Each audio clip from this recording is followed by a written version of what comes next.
Chronic pain in a demon live.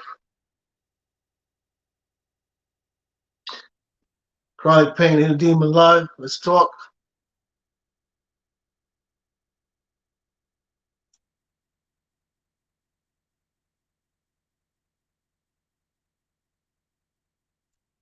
Let's chop it up. Let's talk.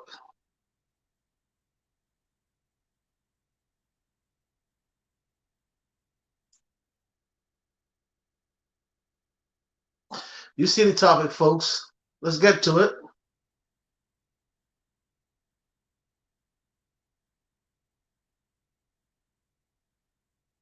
Wipe your feet when it comes into the chat room. Show your respect. Give me a thumbs up. And then we could go at it. Chronic pain, the inner demon. Afternoon live. Let's get it. Let's get it, folks. Let's get it. Wipe your feet up the door. Give me that thumbs up. Let's get in the chat room and talk about it. Orlando Brown on Cam Capone. Yeah. Orlando Brown and Cam Capone. If you were listening to Orlando Brown, this man ain't crazy. Yes, he might have lost his way before. You know, it happens to a lot of Hollywood young actors, especially when they're on Disney platform. He spoke about Miley Cyrus and how, you know, her behavior.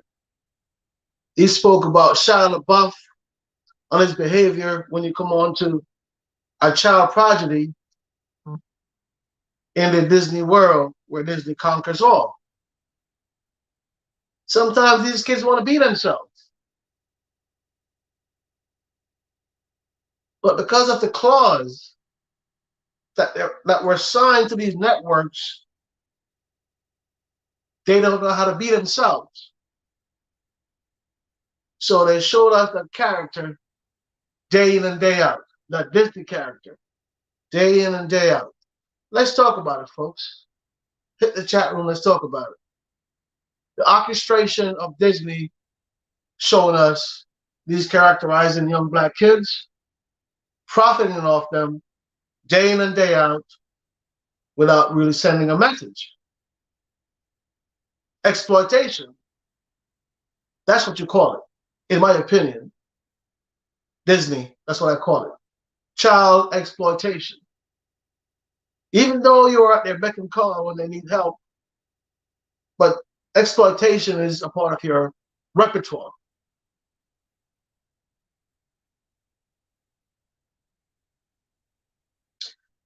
That's So Raven. Look at That's So Raven today. The confusion in their life and their lifestyle. The confusion of how to love, who to love, when to love. Orlando Brown. A lot of confusion, but at the same time, he's a very intellectual young man. He didn't lose his senses.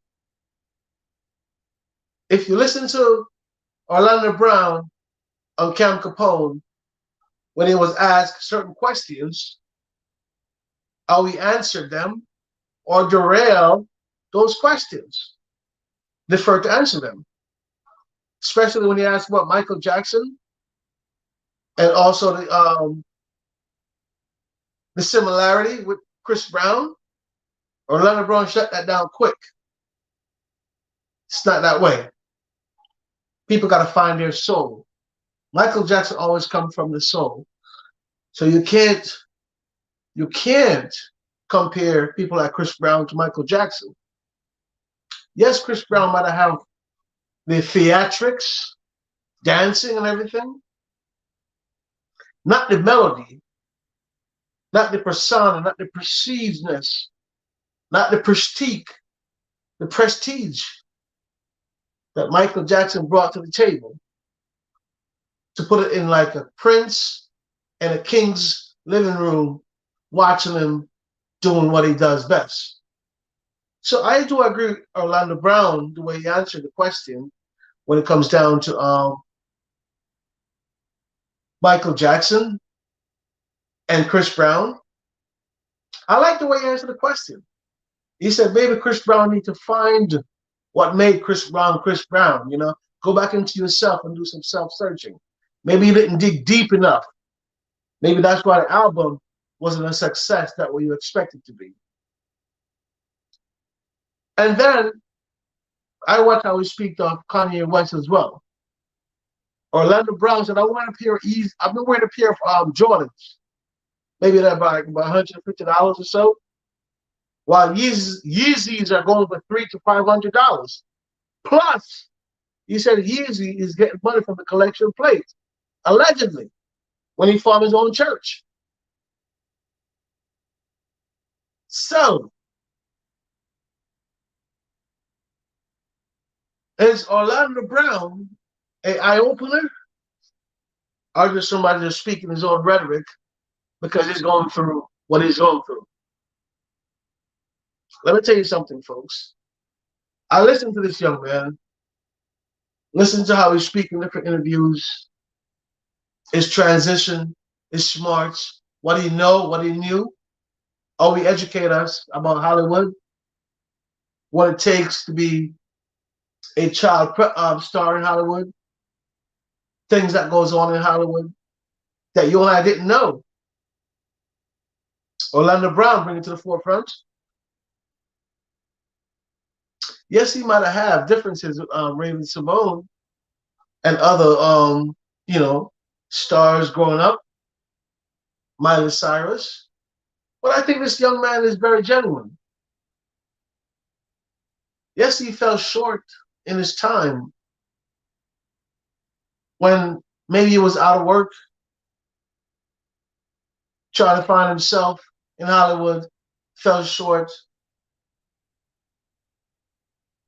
and people use him as a victim and victimize him. But look at his comeback, Orlando Brown. How he's bringing himself back from all these different interviews. He's showing us things that really happen in Hollywood, how it happens, when it happens, what to expect from a parent trying to get their children in Disney or Hollywood, what to expect, the peer pressure that comes along with it, all the attributes that comes along with it as a parent trying to get your kid or your kids into acting. So pretty much that's what Orlando Brown is trying to tell us. Listen, even if you make it or you made it, you're going to go through some hurdles that might come back at you. They might not be pretty, but it's the way how you address them and deal with them. So when a lot of people say Orlando Brown is crazy, or he's talking crazy, or he's delusional, one thing I know he and DMX have in common. Orlando Brown speak about God a lot. He speak about how he redeemed himself. He speak about the higher power, include the higher power in his sentences. I don't think he's delusional. For some people, I think he's really above, you know, your vocabulary and things that he's speaking about. You didn't get it yet. I got it as a whole head. What Orlando Brown is speaking on. Listen when Capone asked him about Jay-Z. What did he say? The iconic Jay-Z can't go against him. Respect due. How he spoke about Mariah Carey.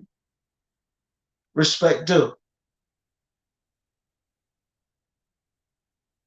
So this young man is a man that speaking from his heart, with a lot of passion. Yes, he had been through the storm, dragged through the mud, because he spoke about how U.S. Marshals came down on him and arrested him just in his bare drawers for the public to see. That's humiliation, if you ask me. But he didn't let that defer him, you know. He didn't let it. He didn't let that be the highlight of his life. The young man took on a lot. A lot. Took on a lot. And with his bravery and his belief and his trust in the higher power, we see Orlando Brown right now bouncing back, have his own TV show. But folks, what really happened with Orlando Brown on P Diddy? The way Orlando Brown speak about P Diddy and Cam Capone tells me that the same thing that really happened to him with him and Bow Wow, it's the same thing that happened with him and P Diddy. Straightforward. Because when Cam Capone asked about P Diddy, if you look at Orlando Brown and his expression, it's like you're talking about a woman like Sade in my era, or maybe in their era, Rihanna or somebody. This man looking is talking about Diddy, a fucking man, which I don't understand that. What happened between Orlando Brown and P Diddy? What went down? Allegedly. Was it the same thing that went down with Diddy and Usher? Allegedly? Was it the same thing that happened between Orlando Brown and Bow Wow? Allegedly? Talk back to me, folks. Orlando Brown is spilling the tea, letting y'all know.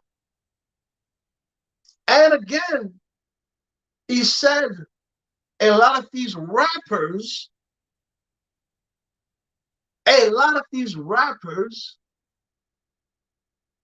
are becoming what? Drag queens for the industry. Drag queens. She-males for the industry. Just to get over. Either that or you face the penitentiary.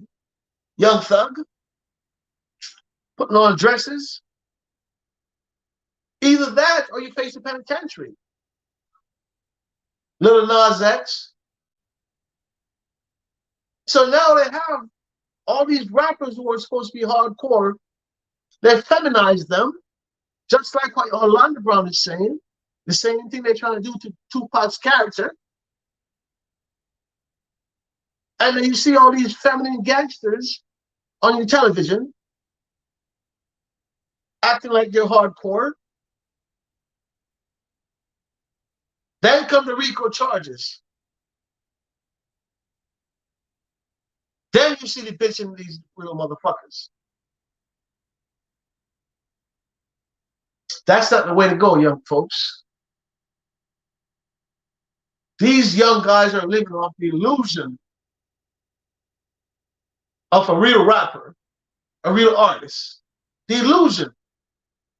Instead of really doing some research and finding for themselves, they'd rather live off the illusion. Orlando Brown speaking his mind.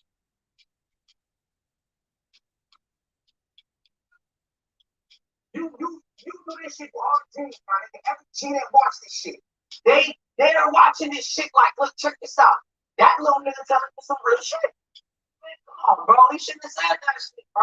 Shouldn't have said that shit, bro. It made me look like he need help, my nigga. Because if you want to fuck your kids, is what you said. That's what you said. Yeah, nigga, you gonna fuck your kids. What you gonna do? You fucking your cousin. You fucking your auntie. You fucking your mama. You fuck. What are you gonna sucking dick and shit that don't belong. Nigga, like, stop playing, bro. Bro, talk. If you fuck your cousin, you fuck your mom, you fuck your daughter, you fuck your brother, you fuck your sister, you fuck all of them, bro. That's Orlando Brown talking about Kevin Gates and Cam Capone. Keeping it real. That's what you call keeping it real. When you recent interview, you were accused of DMing Mariah Carey. I did. Okay, and what were you DMing her about? I want to fuck. That's it. That's simple. I want to fuck niggas. Orlando Brown said he DM Mariah Carey because he just wanted to fuck. He wanted to fuck Nick Cannon's baby's mama.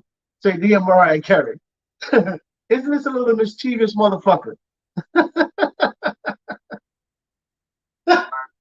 She just told me. She told me I was crazy and shit. It's like, you know, and well, you know, maybe, but you know, she just kept it real.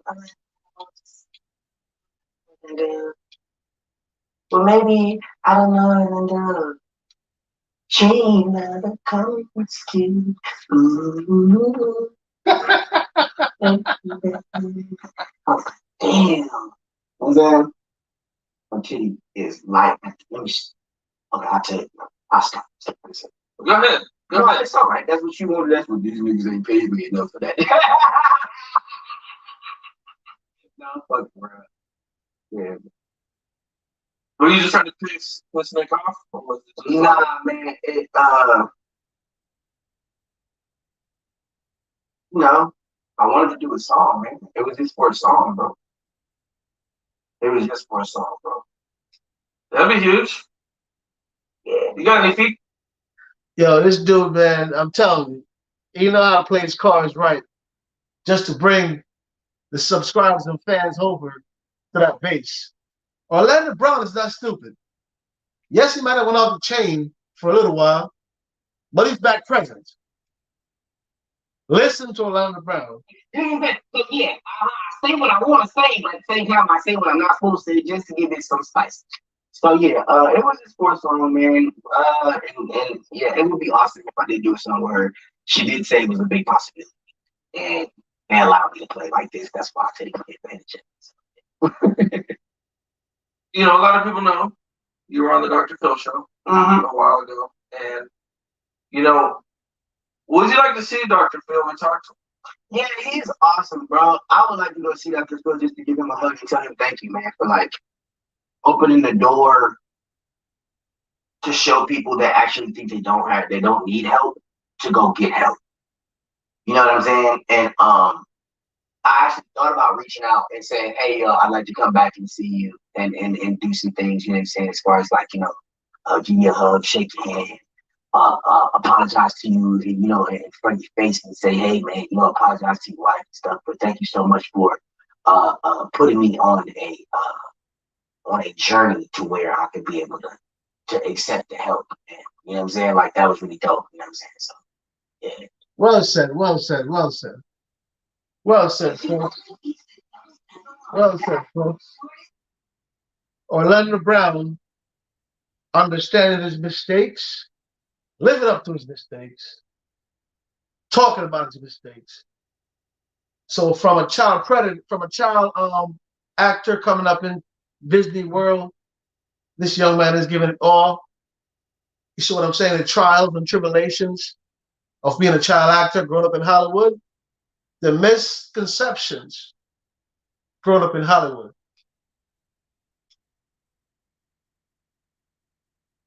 Growing up in Hollywood is not peaches and cream. Damn. Yeah, I may not be that fucked up, but I'm fucked up in these areas. You know what I mean? So I appreciate that, man. Him allowing me to walk through that door to where now I can turn switches on and off. I can say something to go viral and turn that switch off, or I can say something positive and mean that, and then I can also look you dead in your face and say, hey man, this is an awesome opportunity. Thank you for the platform. It's me being in tune and in touch with myself. I don't think I would have been able to do that without So it helped you a lot. Yeah. Okay.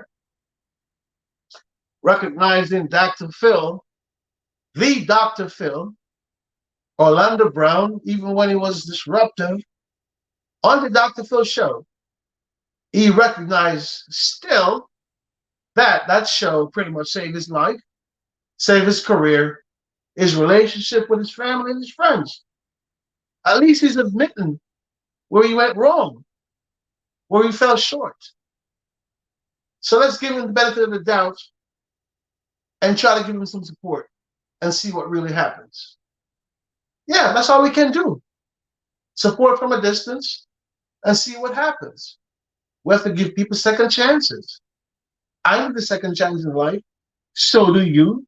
So do Orlando Brown. So do others. Let's give a second chance and see what happens. Don't just chastise somebody in the first and ready to crucify them without really knowing it and understanding what they went through to do what they did. You see what I'm saying? Because there's circumstances to everything. Unless you're a cold-blooded, cold-hearted person, there are circumstances towards life, to life.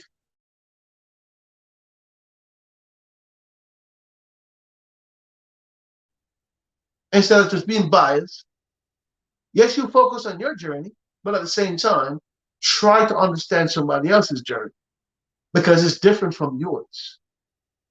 And that's how you're going to broaden your horizon, your way of thinking, because you understand more than just one track, this one journey you're on. You understand my journey, you understand his journey, you understand her journey. You see what I'm saying?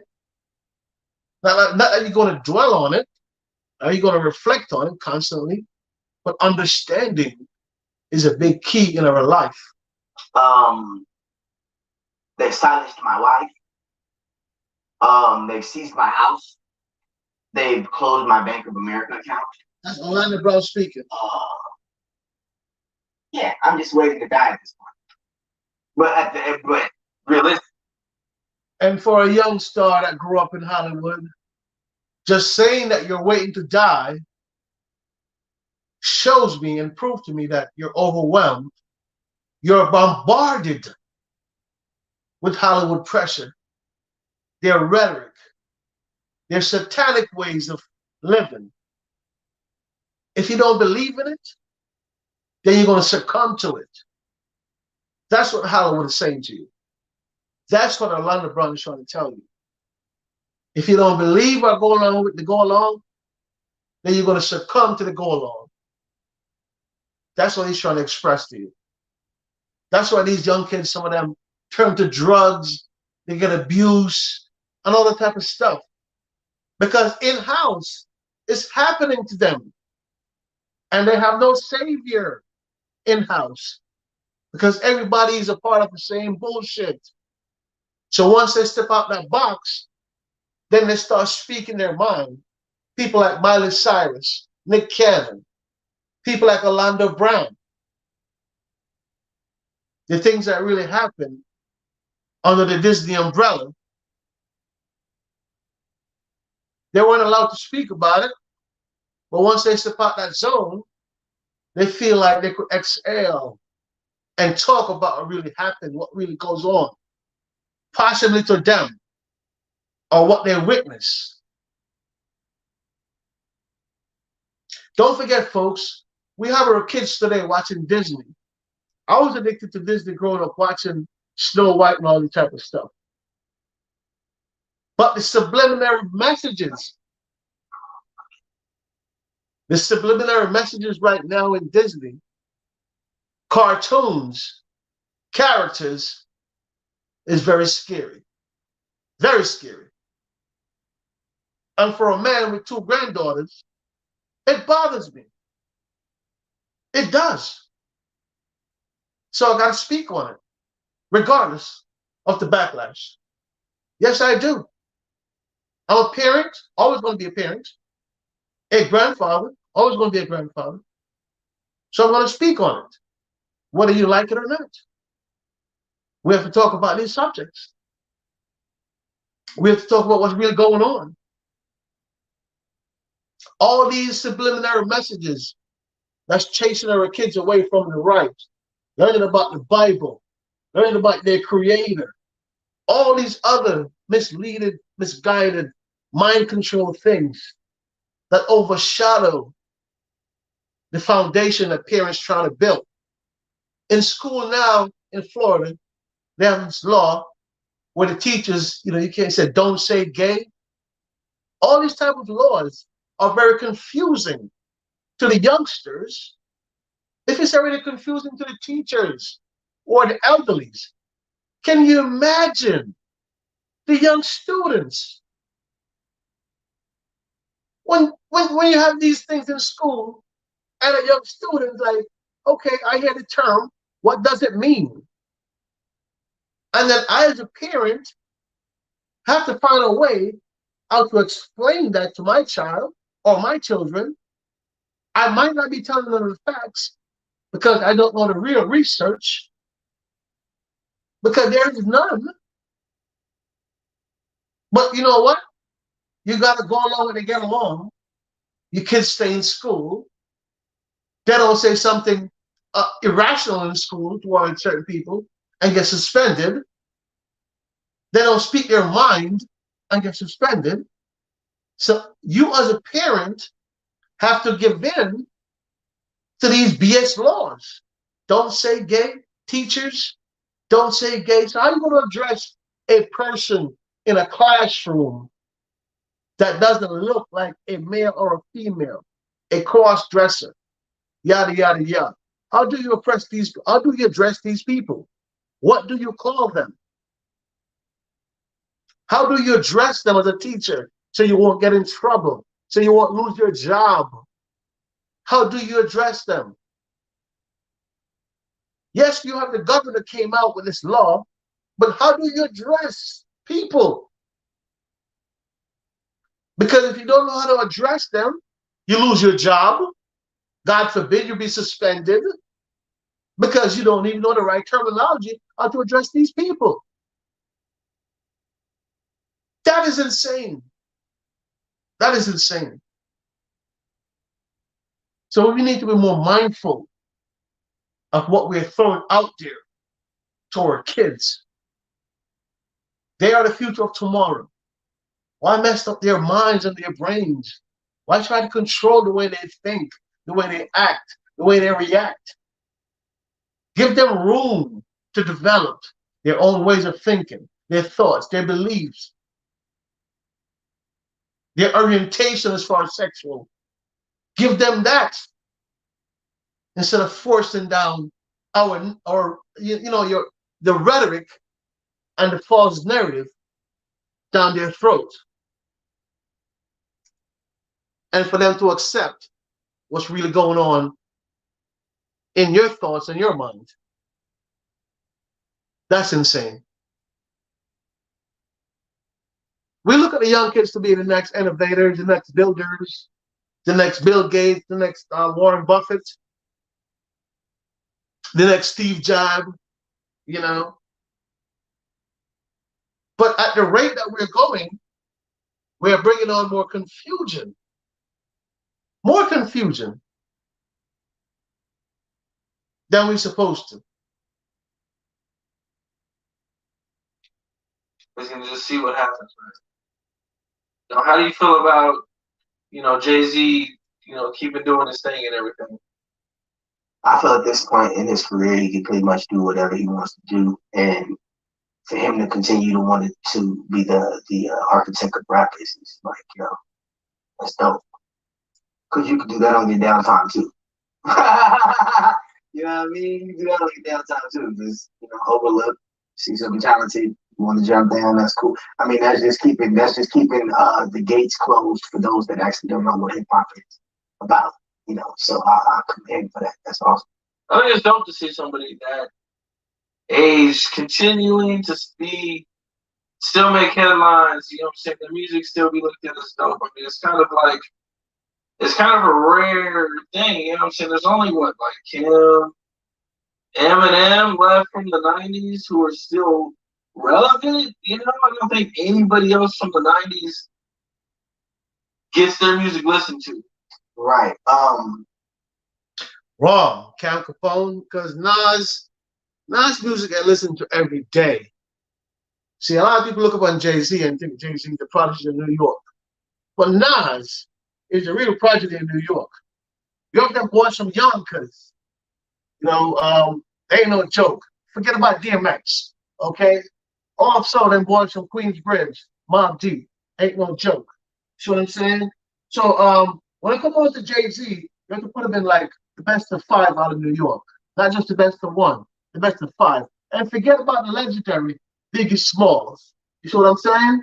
So yeah. So I understand everybody have their favorites, but don't forget the legends from the city of New York. Don't forget that.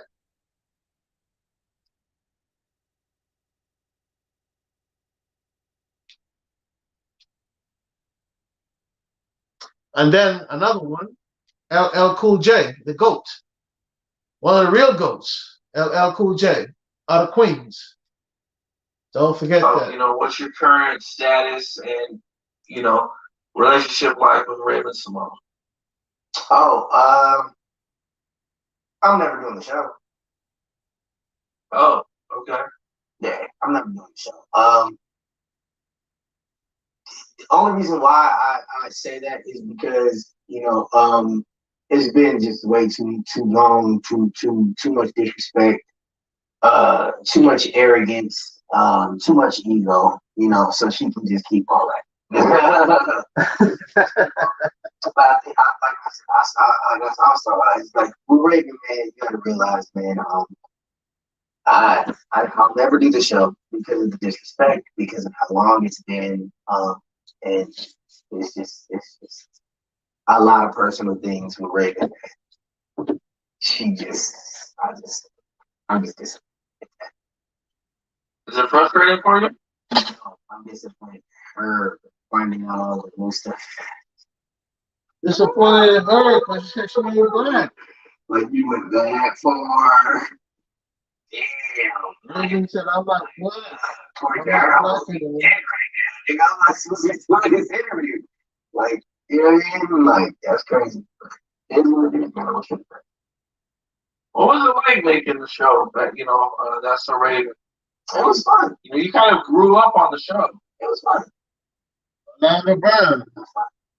What was your life like? You know, Taste of the outside tea. of what you were doing? Was it kind of crazy? You know what I'm saying? Like being that popular and everything. No, I've always been. I mean, Major Payne made me popular. I mean, let's just talk about it, bro. Like, Fillmore was out before That's So Raven. I hired Raven to do Fillmore. You see that? You know what I'm saying? Like. See that? I'm that nigga. like you feel me? With Raven, that's what I told the the Raven show was absolutely psychic. It wasn't That's So Raven, bro. It wasn't like, you know what I mean? She's like, you know what I mean? So when it comes down to it, it's like I had my show going on, I had Fillmore. It's like, all right, cool, yeah, popping, man. Yo, I know this chick. Yo, we just did the pilot for Absolutely Psychic. She's real cool. Like, I gave her, you know what I mean? A handout, like, yo, come do my show. You feel me? Hey, man. It happens in Hollywood. Backbiters, vampires, bloodsuckers. You see them all in Hollywood. I remember in 42nd Street, New York was 42nd Street back then with the bright lights in big city. I was a young boy that used to love to go into the city at night from Brooklyn. I'll take the A train and I go uptown and I walk around 42nd Street. That was back in the day when they had the strippers and the peep shows, and you could put a quarter in and you see people strip dance and all the type of nonsense. So I was in that type of era where from Brooklyn, after you finish working your 9 to 5, Monday through Friday, you say, okay, I'm going to Manhattan for the Saturday night. And you might spend about $25 on peep shows. Back then it was peep shows. You get a whole bunch of quarters. You go in the booth, put your quarter in, and the stripper will dance for you for a couple of seconds. And there you go. So I enjoy that because that was adventurous, for me. And then I leave there and I go up to Harlem, 125th to 125th Street, also on St. Nicholas Avenue, especially in the summertime. You have the bikes, with them boys from Yonkers and them Harlem boys always on them bikes. People like DMX and yeah, back then people like Al Capone used to be out there. But I'm not trying to get no stripe off Capone because he's a dead man right now. But yeah, Capone used to be out there. Um, people like I remember Big L. I saw Big L out there. Damien Dash for sure, little short son of a bitch.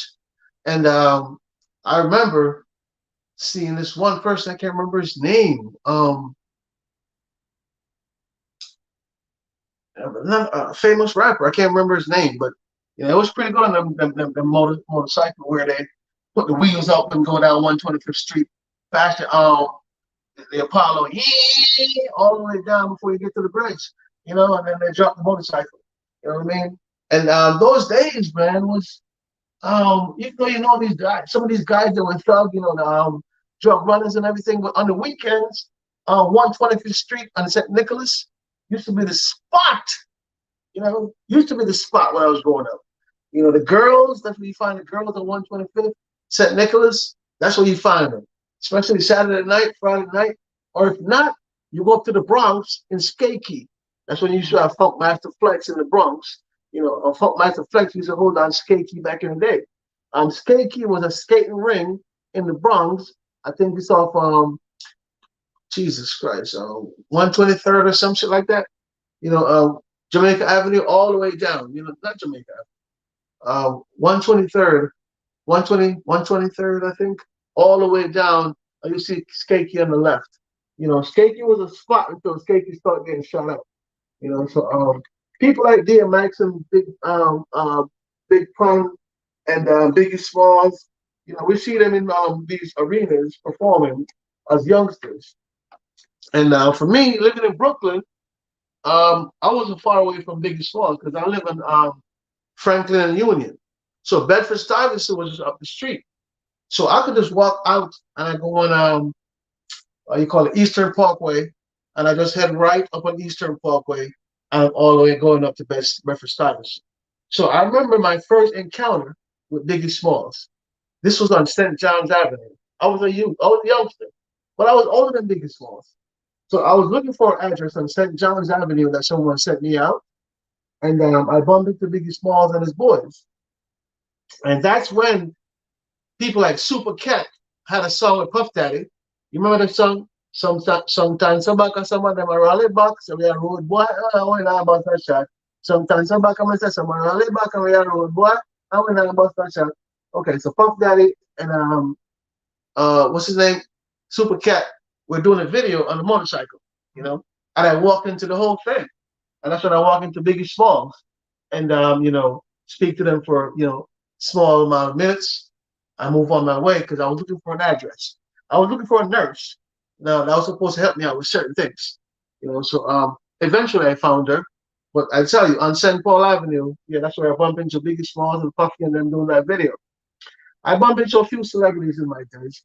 I'll tell you about my bumping on my running with DMX in the county jail, but that's going to be on another video where I tell you about how I bumped into DMX and I run into DMX in the county jail in Bergen County, New Jersey. Yeah, that was something. And I'll explain that one to you guys in another video. But it's fun to see how my journey, just go along and, manifest. I mean, I don't really accomplish, I've accomplished everything that I want to accomplish in my journey. That's why you see me keep on keeping on. For a person, I live with chronic pain for like almost 20 years. And, I don't give into it. I fight every day just to make every day a better day than the day before. So it's not an easy task, but, it's something that I took on because I had no choice but to take it on because it's happened to me and my body 24 hours a day. So I had to, understand what's going on with me and adapt to it and learn how to live and socialize with this type of energy. also from understanding myself and understanding my body, I was able to disperse more positive energy, than negative energy towards my listeners and myself. So I think I'm doing great so far. I mean, I could be doing better, but time will tell. But I think so far so good because everything is just on my own, just doing everything on my own as far as self.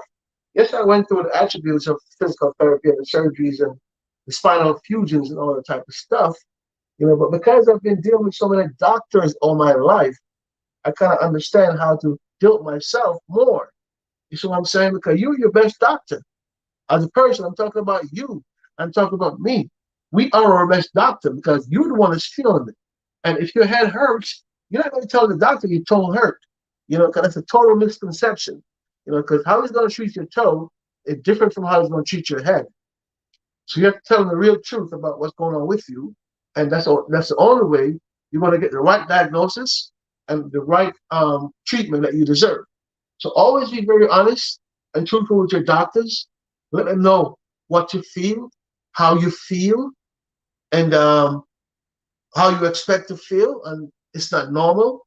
And from there on, you guys could work on something that could better yourself as far as taking care of the issue. But we have to learn to be very, very, very, very honest with our doctors and also the people that are treating us. Be very honest because that's the only way they're going to be able to treat you the right way as a person. You see what I'm saying? That's the only way they're going to be able to try to treat you, treat your condition, and that's the only way you're going to see results is when you really talk to somebody, a physician, somebody of that caliber, to help you to go through what you're going through and execute the right amount of treatment that you deserve for that condition. And that's where a lot of us fell short as men. We don't really talk to our doctors like we're supposed to. Don't be afraid of talking to your doctor because it could be either yes or no. There's no other way. It's either yes, we're going to try this, or no, this is not possible. But we have to be able to talk to our doctors. As men, we have to be able to go in for the procedures that we need to go in for, like a colonoscopy. Men, don't be afraid to go in for a colonoscopy. Going to get your stress test done. As men, don't be afraid to go and get your stress test done. Also, if you're diabetic, don't be afraid to go in and get checked for diabetes. Don't be afraid because it happens to the best and any one of us. So don't be afraid to get yourself checked out, men, because I know we fall short when it comes on to going to the doctor and get things done. But yes, folks, so chronic pain in the demon today, we're talking about what we're talking about. And if you want to join the chat, you're free to join the chat. So the topic on it is like what's good with Puff Daddy and Orlando Brown. Orlando Brown ain't spilling the tea, but from his expression, damn, from Orlando Brown's expression, says it all. Just like how we speak about Bow Wow and he tell it straight jacket about Bow Wow, he pretty much said the same thing about P Diddy in so many words. So P Diddy, what's good? You have Orlando Brown talking this madness, man. You're a mogul, multi-billionaire, but hey, that don't stop a fruit from being a fruit. You see what I'm saying? And if you were a fruitcake to Orlando Brown, he's spilling the tea. P. Diddy, y'all got to be more careful, man.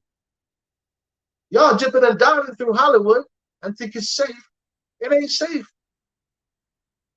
This young man out there is spilling the tea. You let him know it ain't safe. He said he's been there, done that. P. Diddy, what's good? Orlando Brown talking shit. Can you back it up? He's talking shit. What say you, P. Diddy? What say you? You need to answer to what Orlando Brown is fanatics, is dramatics, all of that stuff. You need to answer for that, P. Diddy. Bow Wow. Little Bow Wow couldn't say shit. And that makes me believe that Orlando Brown is telling the fucking truth. Little Bow Wow can't say shit. No response. That's fucked up. So we're going to wait and see what Puff Daddy says after all this shit. Puff Daddy didn't respond to Mace. Puff Daddy didn't respond to how Mace signed Fabio for $5,000. Puff Daddy didn't respond to how Mace talked about how he took away his masters and royalties and how he got him back. So let's see if Puff Daddy going to talk about this shit in regards to Orlando Brown spilling the fucking tea. Let's talk about it. Hit the comment section. Let me know what you think. From the days of Al B. Shore, from the days of Chris Williams from New Jack City, Puff Daddy, from the days of Wendell Williams telling the world what's going on, till Puff Daddy got her canceled. Yeah, Puff Daddy had Wendell Williams canceled from one of her shows. I think it was WBLS at 107, 105, whatever, Hot 97. Puff Daddy had Wendell Williams canceled when Wendell Williams found out that Puff Daddy was one of the good old boys undercover. Wendell Williams was one of the first ones to bust and aware of what's going on with P Diddy. And he had her canceled from that radio station. But that was the best thing that happened to Wendy because she had her own show. You know, hey, shout out to Wendy Williams. Hope you feel better. You know, you're one of my idols as well. So I hope you feel better. But yes, P Diddy, what's good? You talking about partying with Fabulous back then? I thought this shit was BS. No, Orlando Brown is spilling the tea. What went down? P Diddy and Orlando Brown. What went down? What's good? It's time for you to talk, P Diddy. Fooling the world with all these kids, all these women, all these model chicks you're hitting. But at the same time, P Diddy, allegedly, you're chasing the Badusi? What's good?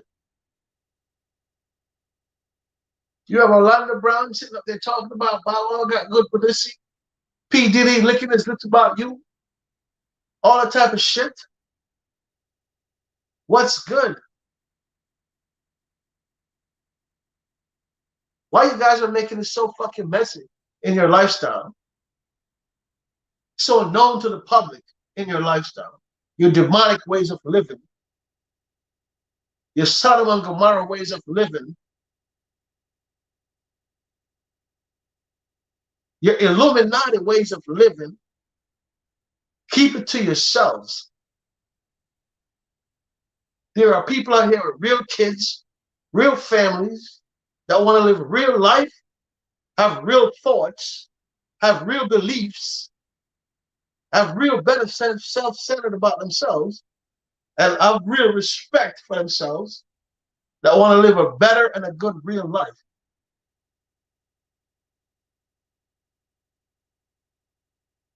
So for people who are in their demonic ways and doing their demonic things, you have a lot of room to keep it within your organization and yourself.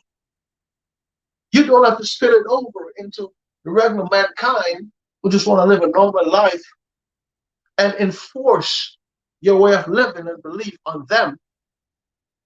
And then at the same time, they don't have a say. In America, we believe in freedom of speech. But at the same time, if I say something about a certain people that try to push certain things on me, I'm bashing them. Where's my rights? You give them more rights than I did. They came after me, and you gave them a right. What about me that's been here forever? Where's my rights? Who's protecting me? Who is backing me? That's the question. All that subliminal messages that you guys are putting out in the theater, in the cartoons, in the commercials, the infomercials on your television, we are used to that.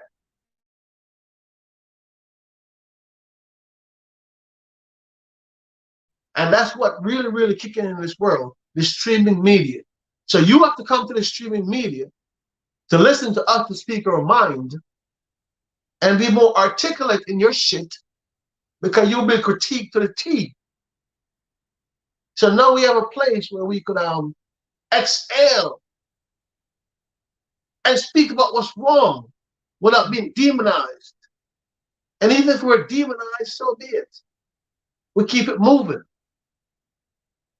because, you know, you're speaking facts. So yes, Puffy, what's good? Orlando Brown, spilling the tea, what's good? Orlando Brown is a very smart dude, very articulate. Some people thought it was crazy, but he's not. Very articulate. Look what he said about T-Pain. When he was asked about T-Pain doing a song on his album, and T-Pain said some shit about him. Look what Orlando Brown says. T-Pain does not have my bank account. T-Pain bank account is petty to my bank account. Orlando Brown, that's what he says. Right? Just to shut certain things down. He spoke about Kanye West. The fact that Kanye West got them Yeezys and all that type of stuff going for a couple of $100 or whatever. But we have to be more mindful how we critique things because we have been buying Jordans for years. And Jordans have been overpriced for years in the hundreds. 150, if you get a special, maybe over 250 or something. So Jordans are up there too. Yes, the Yeezys are more expensive, but hey, it's the time that we're living in today. You see what I'm saying? So I am not in the position right now to critique the Yeezys or the Jordans. If you want to buy them as a person, to each his own. You know, buy what you like, buy what you're comfortable with. I'm not going to critique another man's design, his price, because he knows what he put into his work. He knows what he put into his worth. He knows what he put into when he built all these designs and these shoes. You know, this man know how he fly out, went to Europe, yada, yada, yada, to get great designers, the money he spent just to develop what he developed. Only him knows that, and, you know, is a financial part manager. So we need to be more creative in ourselves and create our own shit. It doesn't have to mean you have to sell for the same price as the Yeezys, but at the same time, you pick something from Kanye's book because Kanye stepped out of the box and did something that a lot of people thought it was impossible. He made it possible. So it's for us to step out of the box and make certain things that people think is impossible, make it possible. For example, our brand. If you rep your brand, you step out of the box and push your brand to different outlets and see if your brand can be more catchy and be more successful, you know, and step out of the box and do certain things different instead of just having it on the YouTube shelf and hoping that somebody will purchase one of your designs or whatever within that month. You know, it's all about marketing. Marketing 101. How you market yourself, how you market your brand. So I can't be mad at somebody for marketing themselves or their brand. I just need to learn from that person and carry on in my own brand and my own stuff. And hope that I have some type of success along the way.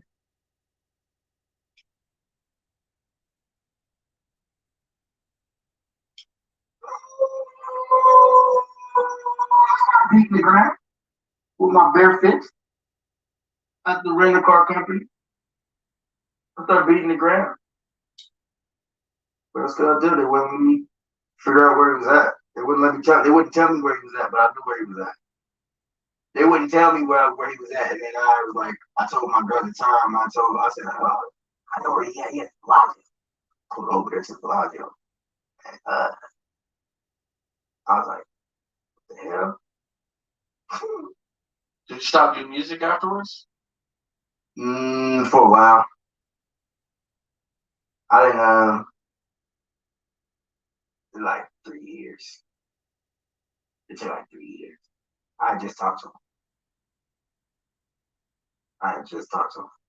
him. He was about to do One thing I like about this dude, man, he talk like it is. Whether he's high or he's on his low, he tells it like it is.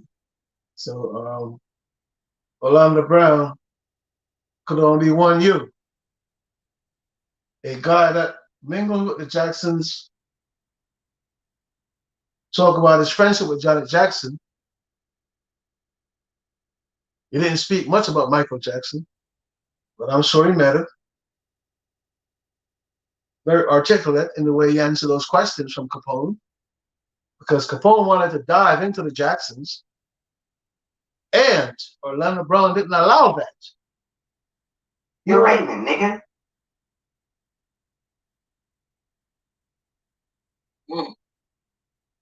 Yeah. So I could, yeah, it's good. Yeah, Drake, oh, yeah, he's sleeping. He just better not think he can steal my bitch. I have a wife, not a bitch, you know. I think bitches, my life is my life. You know what I'm saying? Like, it's just two different kind of lives, man, that people live, man. You know, they have a female life and they have a male life. Those that have enough money to be able to acquire that knowledge physically, they cannot be Drake. Have you seen fake Drake going around pretending like you mean real Drake without his face on? Yeah, I seen that nigga. I seen DJ Khaled too.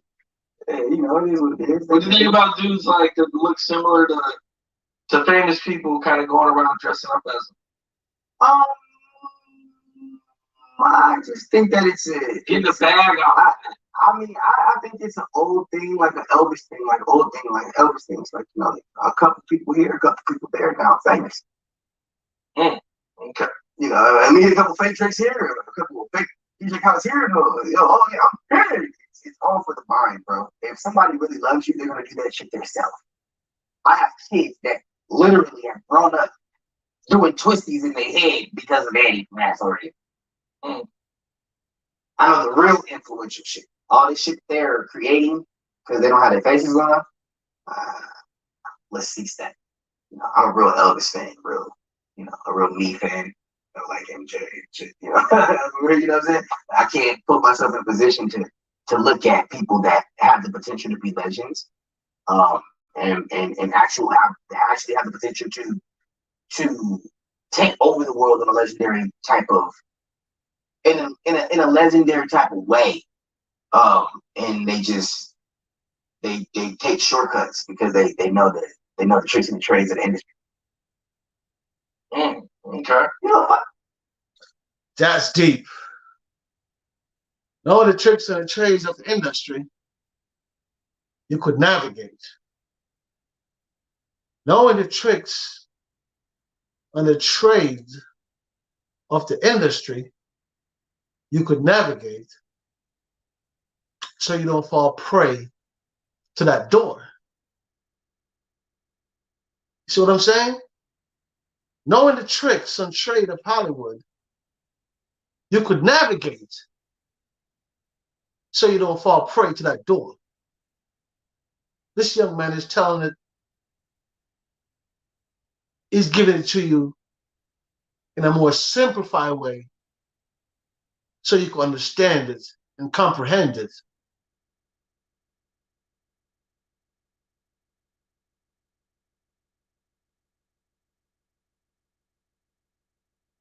Shit, like, you know what I'm saying? What people do, like, it's not no glorious shit to be talking about. It's really Hollywood. It's really fucked up out there. Really fucked up bad. Like, you just like, damn. I was just listening to that man's fucking album. His stars on the floor, and this motherfucker sitting right here. Like, you, unless you're not intoxicated, unless you're just, you have to be really in tune with life and just notice bone structure, skin, eye color, everything. You have to be in tune and you'll be able to see it. It'll manifest itself right in front of you. You know what I'm saying? But just for me to be sitting here and being like, I couldn't, man, people done lost their families, bro. People done lost their kids and shit. Folks, what he's actually describing to you is the state of the obvious. Yeah, the state of the obvious. That's what he's describing to us. If you don't get it, I got it. And I'll break it down for you. It's the state of the obvious. Things that's going on in front of your eyes, and you're still not seeing it. Because you know why? Mentally, you're so washed, you're focused on different things. So it's the state of the obvious. That's being used around the world for hundreds of years. Yeah, the state of the obvious. Donald Trump used that. He didn't succeed. But yeah, that's what it's called. But like, you ever seen Babalu? Babalu. Okay. Yeah, Desi Arnaz, Desi Arnaz. Yeah. Joe Jackson, right? Yeah. Joe Jackson. Okay, cool. Yeah, my daddy owned all that shit. Every studio in Hollywood, every fucking block in Hollywood, anything fucking name in Hollywood belongs to Lucille Ball and Desi Arnaz. So when it comes down to it, not to disclose too much, but we'll tell you, I am Hollywood. I'm their baby. You know what I'm saying? So some shit, I just can't.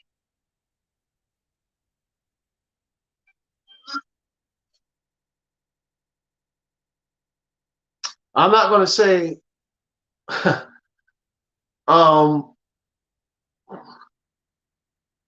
damn.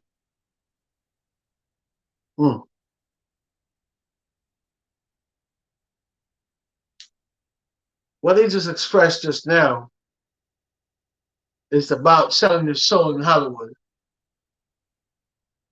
Let me just say that. What he just explained just now, in short, demonically, is selling your soul in Hollywood without him being demonized.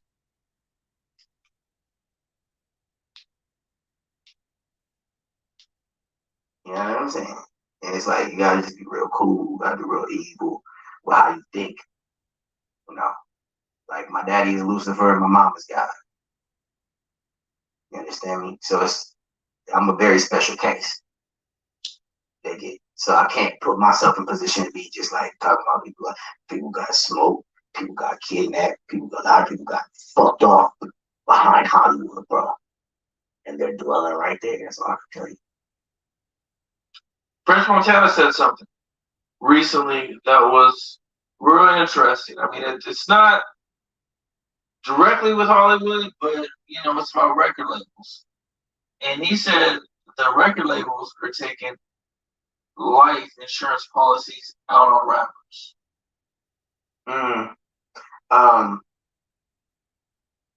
Mainly because it's more dangerous for rappers nowadays. I mean, this is a touchy subject. I just, I'll give you this. You can willingly turn woman and have a bag, or you can do what I'm doing. You can willingly turn trans, or you can get in trouble and go to jail and get fucked up, and they do it to you forcefully because you fucked up and you didn't know what to do with your blessing. Folks, do you hear that? Did you hear that? Did you hear the explanation from a Disney prodigy, Orlando Brown? What he said: you could be a rapper, be a trans, and make it. Or if not, you could be one of them hardcore thugs and be fucked up and be in jail, and they're going to still break you down to be a fucking trans.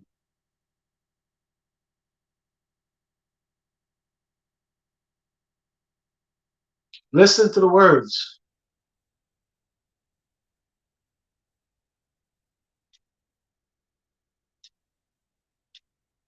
Ain't nobody gonna work no more. Ain't nobody gonna fight the devil. Ain't nobody gonna fight my daddy. Ain't nobody gonna fight my daddy. That's, like real shit. I'm telling you, nobody wanna fight. And I'm sitting there telling I said, Dad, look at me. Fucked up. Go on. Stop fucking with people. He's like, no, man, I'm gonna fuck with you too. I'm like, nah, man, you can't try. Fine, man. Now it's down to love.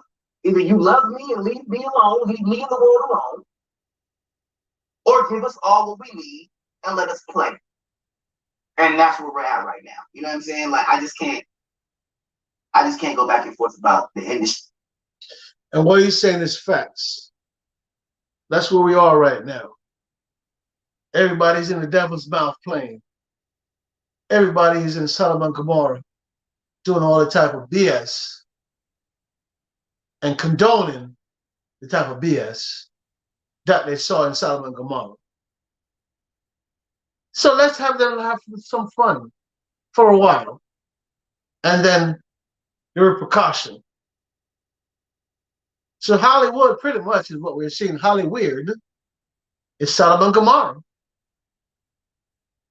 So the higher power, let them enjoy for a while. Oh yeah, let them enjoy. And then we'll bring destruction upon this earth and wipe out what we need to wipe out. The destructive ones. It's like a purge, pretty much. We purge the earth.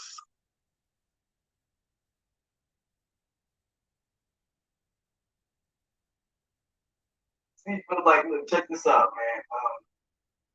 You know, you're supposed to feed. You're supposed to provide. You're supposed to feed, bro. You know, you're not gonna just feed one kid. At least, I mean, if you're not gonna feed the moms, at least feed the kids. Right.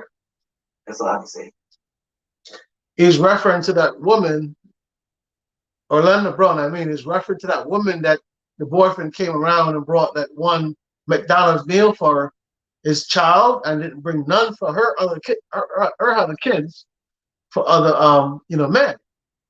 So what Orlando Brown is saying, which I do understand and I support, he said he should feed the kids first, concerned about the kids first. So he should have fed the kids, worry about the woman later. And I do agree. As a father and a grandfather, I do agree. Don't do that. You don't sell $500 shoes. Fuck that nigga, bro. On God. Fuck that nigga. He ain't got shit to see. When it comes out of Kanye, if you're gonna sell $500 shoes to your people and then still be trying to make them dig in the collection, you still be trying to dig in the collection plate too? What don't you see? It's a greedy nigga, bro. That's a greedy ass nigga. I don't give a fuck who know it. That nigga's greedy as fuck. $500 shoe. It's a $15 shoe. And then we got a church, right? And then who knows that these people that we because you Kanye, right? So next thing you know, all these motherfuckers that come to your church got bread. So that collection plate ain't like the regular fucking pastor's collection plate. Your collection plate fat as fuck, nigga. On top of you selling $1,500, $500, $15 shoes. I want to slap that nigga, bro. Do you feel like his shoes are overpriced? Man, I feel like he shouldn't be wearing a crucifix when I did it. You hear that? So he's kind of biting your side. You hear that? He said Kanye West should never be wearing a crucifix when he was. He speaks his mind. He is who he is. Let's listen. You want a better future? He went on a commercial break, but let's listen. He who he is, a child prodigy from back in the day. So he knows how weird really works. Let him tell it.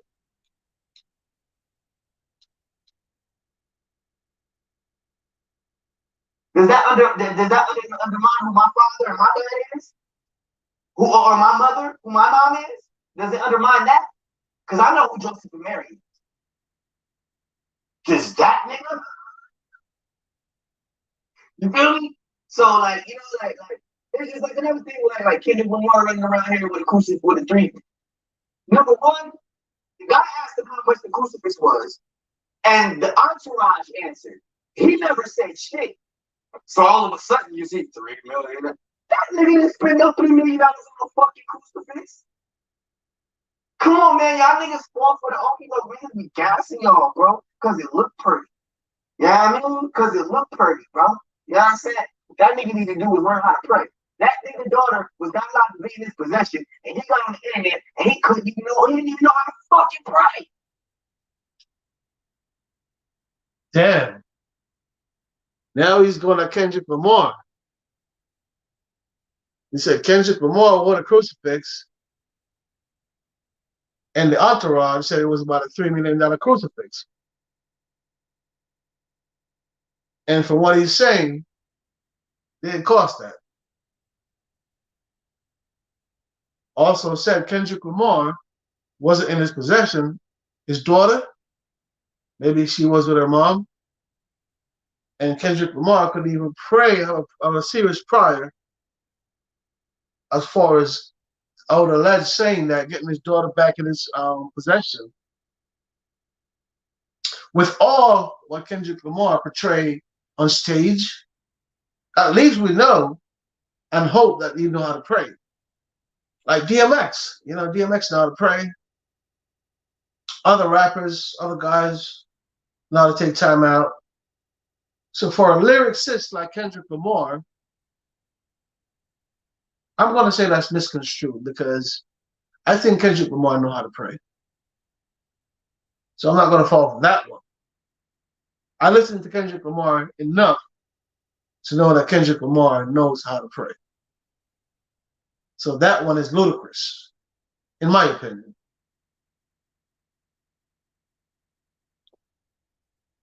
With people, I think that my connection with my fans is way different than a lot of these people. I'm family to my fans, and to my supporters, to my obedience out there. I'm family. You know what I'm saying? Like, I'm family. You see me, and it's not Orlando. It's that's your cousin, that's your brother. That's you know what I'm saying? Like hop in the car. You know what I'm saying? Like kind of like Elvis. You know what I'm saying? Like somebody fighting. He fresh off tour. He put the light on the top of the car, and he going to get him. Hold on, wait. What y'all doing over here?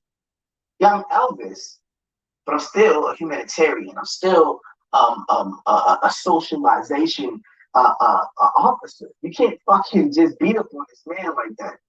You know, we have other jobs too. Multiple irons in the fire is what you must do today, in today's roundabout world. I love how we say that. I have to give props to that. In today's world, multiple irons in the fire. Stay blazing if you want to succeed in certain categories, areas. Multiple iron in the fire. I love that. And that's what I'm going to leave the show today. Multiple iron in the fire. Let's just think about that for the rest of the day. See how we grasp that. And each and every one could leave their comment down below how you grasp that. Multiple iron in the fire from Orlando Brown. Let's see how you grasp and gravitate to that. Leave your comment in the comment section. Let me know what you think. It's very important to me and my channel. And also, don't be afraid to give me a thumbs up on the video. I appreciate you in advance. My name is Raymond Nugent, a.k.a. Chronic Pain, the Inner Demon. Out.